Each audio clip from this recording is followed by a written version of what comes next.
بناؤ، جو عمل تم کیا کرتے تھے انہی کا تم کو بدلہ دیا جائے گا۔ مومنو،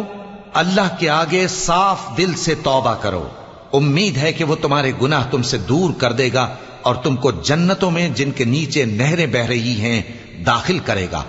اس دن اللہ پیغمبر صلی اللہ علیہ وآلہ وسلم کو اور ان لوگوں کو جو ان کے ساتھ ایمان لائے ہیں رسوا نہیں کرے گا، بلکہ ان کا نور ایمان ان کے آگے اور داہنی طرف روشنی کرتا ہوا چل رہا ہوگا، اور وہ اللہ سے التجا کریں گے کہ اے پروردگار، ہمارا نور ہمارے لیے پورا کر اور ہمیں معاف فرما، بے شک اللہ ہر چیز پر قادر ہے۔ اے پیغمبر صلی اللہ علیہ وآلہ وسلم، کافروں اور منافقوں سے جہاد کرو اور ان پر سختی کرو، اور ان کا ٹھکانہ دوزخ ہے اور وہ بہت بری جگہ ہے۔ اللہ نے کافروں کے لیے نوح کی بیوی اور لوط کی بیوی کی مثال بیان فرمائی ہے